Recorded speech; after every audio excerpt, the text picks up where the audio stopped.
We're back here on the show now to talk about the rookie sensation, the quarterback that's sweeping everybody off their feet in Washington. That is Jayden Daniels. And speaking about Washington, I think it's important to talk about where they were about a year ago now, almost exactly a year ago, where they were well into their offseason already because they were miles off reaching the postseason, right? They were like 4-13. They suffered another miserable season, looking for ways to only just get better, right? Because once you finish 4-13, all you really want to do is just play better, and you don't want to see the exact same thing repeat itself. So a year ago, that was their mission, just get better, right? And they brought in a new head coach in Dan Quinn. They brought in a new general manager in Adam Peters, and still with a pretty new owner in Josh Harris.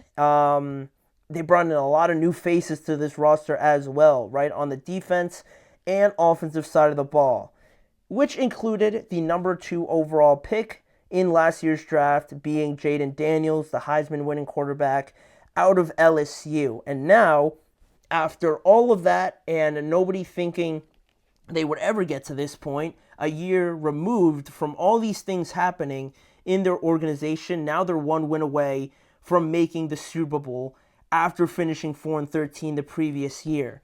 Outstanding stuff from Washington and Jayden Daniels. CJ Stroud, last year during his rookie year, everybody looked at that as potentially being the best rookie season in NFL history by a good amount of people. But what we've seen from Jayden Daniels this year, going into the number 1 seed's house, I think just on its own and winning, I think that already holds a lot of merit. And CJ Stroud had the opportunity to do that last year, but his Texans team unfortunately fell short of that mark. And Jayden Daniels, it's not like he just kind of was on the ride along for this journey. He's very much been driving the bus through Tampa Bay and defeating the Buccaneers, putting his team in positions to win. He was very much one of the major reasons, if not the main reason, why they beat Detroit this past weekend as well, right? It's not like he's just going along for the ride. He's really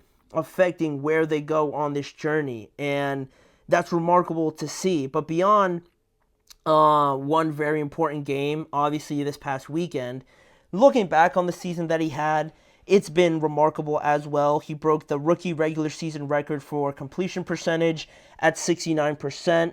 He also broke the rookie record for the amount of passing yards at 891 as well. Was the only wild card team, now shifting to the playoffs, he was the only wild card team to win and move on from a lower seed going on the road twice and winning. No other team did that this year other than the rookie, defeating 2 road playoff teams. And also, more postseason notoriety here. Jayden Daniels also became the first player since the 1970 merger with at least 250 passing yards, multiple passing touchdowns, and no interceptions in each of his first 2 career playoff games. And with a win, potentially on Sunday, he'd become the first rookie quarterback ever to start a Super Bowl as well. So, it's not just doing it in the regular season, finishing 12-5. You didn't win your division,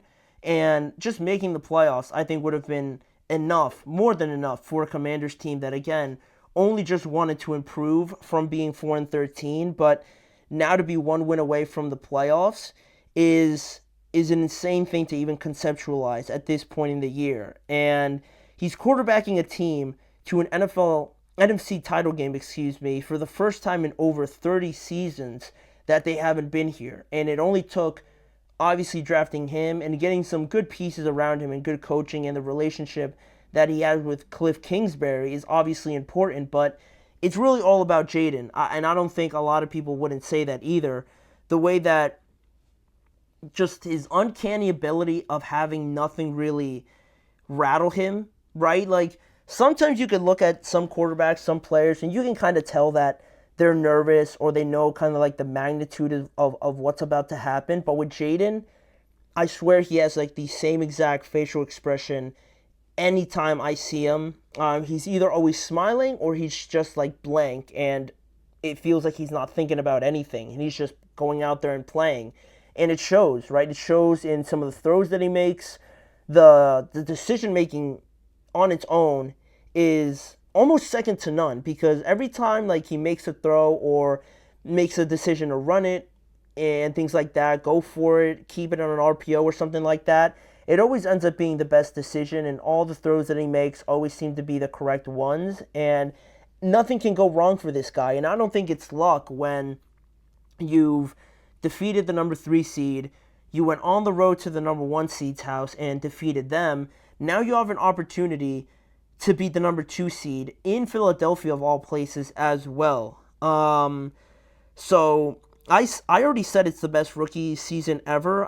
I think that's pretty much a given. That's something that a lot of people can agree on, but not to kind of give a hyperbole or anything like that here. But if he goes on to make the Super Bowl and beats the top 3 seeds all on the road on his way there, I think this could be in contention for maybe like the best season I've ever seen. Maybe. Definitely if he wins the Super Bowl. I think that's like in betting terms, like plus like 10,000 or something like that.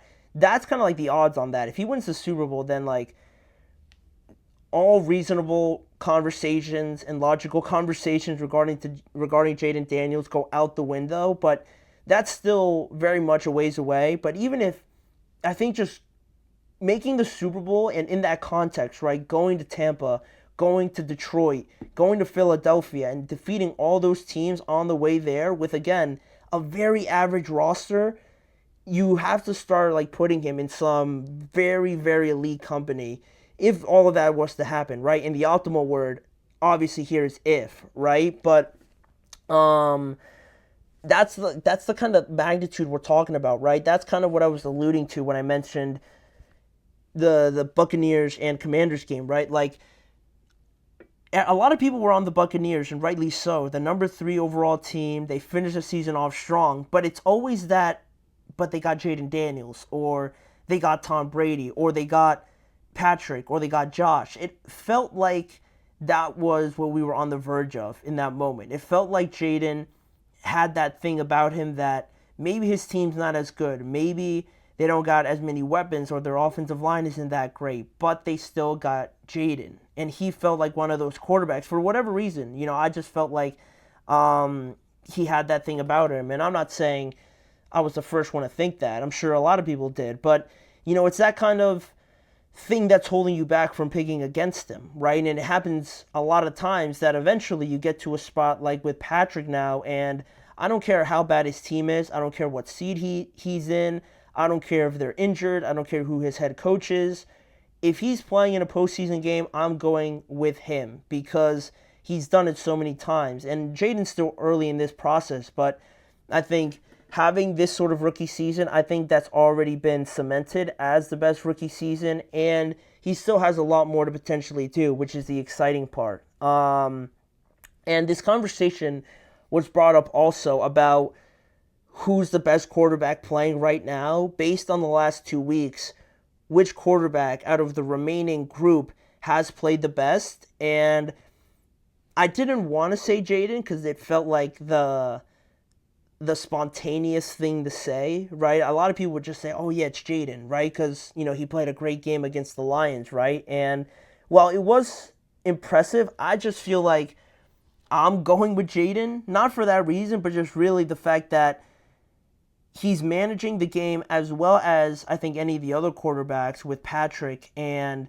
Josh, and how they manage the game so beautifully. And the same thing with Hurts, right?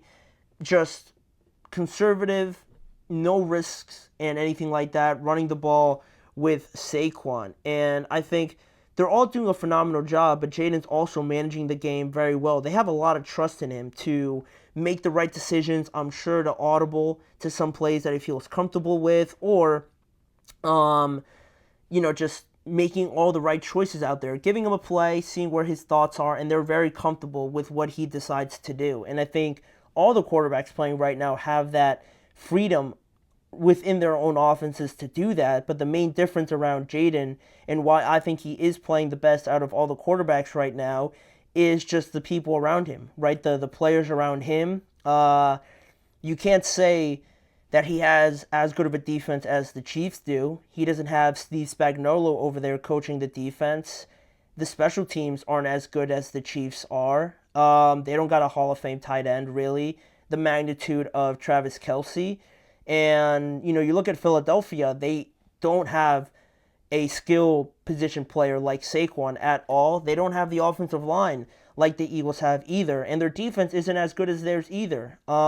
The closest you could say is Buffalo, but even they got guys like Von Miller, like Matt Milano. I mean, the Commanders have Bobby Wagner, but even them, they're pretty close now that I'm thinking about it. The Bills and the Commanders are a lot closer, but I think even still a lot of people would give the edge to the Bills roster, and I think that even more just strengthens Jayden's case for being the quarterback that's playing the best right now. He's doing as much as these other guys are doing with less in terms of talent and things like that. So maybe they're playing lesser competition. Maybe the Lions defense wasn't as good or healthy, or the Buccaneers, again, defensively, maybe not the toughest competition, but it doesn't mitigate really the argument. I think what he's still doing is eons away from what we expect rookie quarterbacks to do. So we could be on the verge of seeing something special, and I hope we are, because I think it would add a lot to these playoffs, right? And that, the standard that we talked about before in terms of playing perfect football. But we'll see. We'll see what happens on Sunday when they face the Eagles for the third time this season. But for right now, we got one more segment to get to, and we're going to end it talking about some overreactions from the divisional round of the playoffs in regards to, again, these 4 teams that we have playing in the conference title games this upcoming weekend. So just some overreactions here to end the show today once we return after this.